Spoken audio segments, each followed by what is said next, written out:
আসসালামু আলাইকুম, স্বাগতম জানাচ্ছি বিবিসি নিউজ আন্তর্জাতিক সংবাদে। শুরুতেই সংবাদ শিরোনাম, এরপর বিস্তারিত। মোজতাবা কি জীবিত আছেন? সন্দেহ ট্রাম্পের। মার্কিন ইসরায়েলি হামলায় যে গুরুত্বপূর্ণ ব্যক্তিদের হারাল ইরান। আবার হামলা হলে আরব দেশগুলোর জ্বালানি ধ্বংস করে দেব ইরান। ইরানের খোররাম শাহর তাণ্ডবে ৩ ইসরায়েলি যুদ্ধবিমান ধ্বংস। আপনি যদি ইসরায়েলের ধ্বংস চান এবং মুসলিমদের পাশে থাকেন, তাহলে ভিডিওতে লাইক করে চ্যানেলটি অবশ্যই সাবস্ক্রাইব করে দিবেন এবং আপনার মূল্যবান মতামত অবশ্যই কমেন্টে লিখে জানিয়ে দিবেন। মোজতবা কি জীবিত আছেন? সন্দেহ ট্রাম্পের। ইরানের নতুন সর্বোচ্চ নেতা আয়াতুল্লাহ মোজতবা খামেনি বেঁচে আছেন কিনা তা নিয়ে সংশয় প্রকাশ করলেন মার্কিন প্রেসিডেন্ট ডোনাল্ড ট্রাম্প। হোয়াইট হাউসের সাংবাদিকদের সঙ্গে কথা বলতে গিয়ে তিনি বললেন, আমরা জানি না সে বেঁচে আছে কিনা। ট্রাম্প আরও বলেন, কেউ বলছে না যে সে ১০০% সুস্থ, বলবো কেউ তাকে দেখেনি, যেটা অস্বাভাবিক। অনেকে বলছে সে ভয়াবহভাবে বিকৃত হয়ে গেছে, বলা হচ্ছে সে পা হারিয়েছে এবং ভীষণ আহত হয়েছে। অন্যরা বলছে সে মৃত। এর আগে এনবিসি নিউজে দেওয়া এক সাক্ষাৎকারেও ট্রাম্প বলেছিলেন, ৫৬ বছর বয়সী এই নেতা এখনও বেঁচে আছেন এমন স্পষ্ট প্রমাণ তিনি দেখেননি। ক্ষমতা নেওয়ার পর মোজতবার প্রথম বার্তা কোনো প্রকাশ্য আবির্ভাব নয়, একটি লিখিত বিবৃতিতে ছিল বলে তিনি উল্লেখ করেন। ট্রাম্পের এই মন্তব্যের পর একাধিক গণমাধ্যম দাবি করেছে মোজতবা বিমান হামলায় গুরুতর আঘাত পেয়ে কোমায় পড়েছেন। কিছু সূত্র বলছে তিনি এক পা হারিয়েছেন এবং পেটে বা লিভারে মারাত্মক ক্ষতি হয়েছে। মার্কিন প্রতিরক্ষা মন্ত্রী পিট হেগসেথও আগে ইঙ্গিত দিয়েছিলেন যে নতুন নেতা আহত হয়েছেন এবং এখনও প্রকাশ্যে আসেননি। এই মাসের শুরুতে ইরানের সর্বোচ্চ ধর্মীয় নেতার পদে আসীন হওয়ার পর থেকে মোজতবা খামেনি পুরোপুরি নজরের বাইরে রয়েছেন। এতে ইরানে ও বিশ্বজুড়ে তার স্বাস্থ্য ও অবস্থান নিয়ে জল্পনা বাড়ছে। নিউ ইয়র্ক টাইমস ইরানি কর্মকর্তাদের বরাত দিয়ে জানিয়েছে, প্রাথমিক হামলায় তিনি আহত হয়েছেন, সম্ভবত পায়ে চোট পেয়েছেন। ইরানের রাষ্ট্রীয় টেলিভিশন তাকে চলমান সংঘাতের আহত বীর বলে উল্লেখ করেছে, তবে বিস্তারিত কিছু বলেনি। ইরানের কর্মকর্তারা তাকে অক্ষম বলার দাবি উড়িয়ে দিচ্ছেন। পররাষ্ট্রমন্ত্রী আব্বাস আরাকচি বলেছেন, নতুন সর্বোচ্চ নেতাকে নিয়ে কোনো সমস্যা নেই। মার্কিন ইসরায়েলি হামলায় যে গুরুত্বপূর্ণ ব্যক্তিদের হারাল ইরান।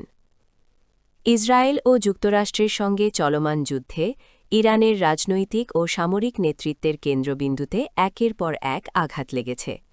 গত ২৮ ফেব্রুয়ারি যুদ্ধ শুরু হওয়ার পর থেকে ৩ সপ্তাহে নিহত গুরুত্বপূর্ণ ইরানি কর্মকর্তাদের তালিকা ক্রমেই দীর্ঘ হচ্ছে।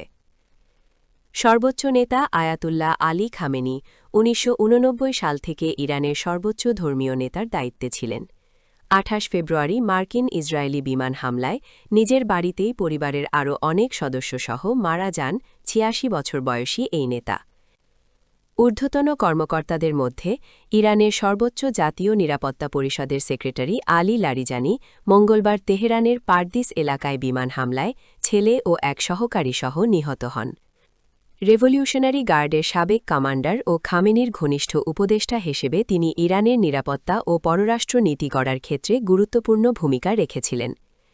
খামেনির আরেক ঘনিষ্ঠ উপদেষ্টা আলী শামখানি ২৮ ফেব্রুয়ারি তেহরানে নিহত হন। সাবেক প্রতিরক্ষামন্ত্রী ও দীর্ঘদিনের নিরাপত্তা কর্মকর্তা শামখানি ছিলেন ইরানের যুদ্ধকালীন সিদ্ধান্ত গ্রহণের অন্যতম গুরুত্বপূর্ণ ব্যক্তি। গত বছরের জুনে ১২ দিনের যুদ্ধেও ইসরায়েল তাকে লক্ষ্য করেছিল, সেবার বেঁচে গিয়েছিলেন। ইরানের গোয়েন্দামন্ত্রী ইসমাইল খতিব মঙ্গলবার রাতে ইসরায়েলি হামলায় নিহত হন। বুধবার ইরান এই খবর নিশ্চিত করেছে।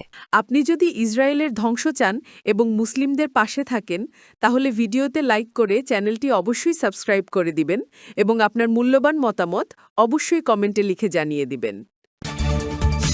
আবার হামলা হলে আরব দেশগুলোর জ্বালানি ধ্বংস করে দেব ইরান।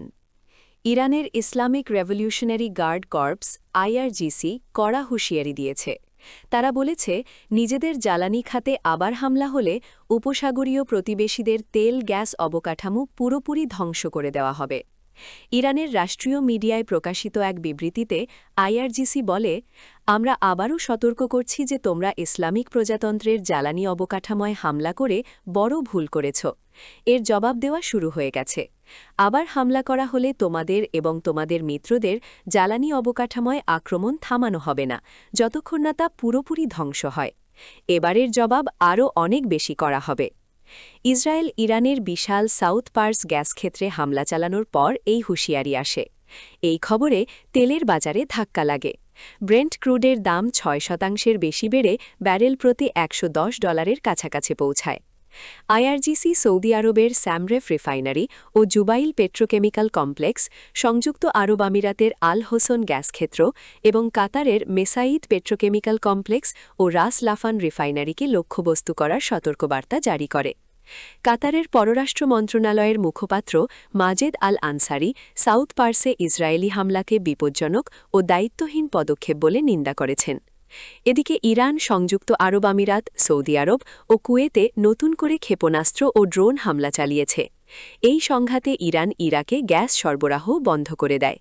ইরাক তার মোট গ্যাস ও বিদ্যুতের 1/3 থেকে 40% ইরান থেকে পায়। ইরানের খোরাম শহর তাণ্ডবে 3 ইসরায়েলি যুদ্ধবিমান ধ্বংস।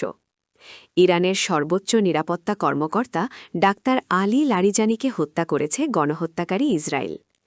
এর প্রতিশোধ নেওয়ার জন্য অবৈধ ভূখণ্ডটি লক্ষ্য করে ব্যাপক হামলা চালাচ্ছে তেহরান। তেল আবিব সহ বেশ কয়েকটি গুরুত্বপূর্ণ শহরের সামরিক ও সরকারি স্থাপনায় এসব হামলা চালায় বিপ্লবী গার্ড বাহিনী আইআরজিসি। এতে ব্যবহার করা হয় খোরাম শাহজার ও কাদার ক্ষেপণাস্ত্রের পাশাপাশি এমাদ ও খেইবার শেকান প্রজেক্টাইল। শক্তিশালী ক্ষেপণাস্ত্রগুলো রীতিমতো তাণ্ডব চালিয়েছে ইসরায়েলের বিভিন্ন শহরে, বিশেষ করে গুরিয়ান আন্তর্জাতিক বিমানবন্দরে, যেখানে ইসরায়েলি যুদ্ধবিমান রাখা ছিল।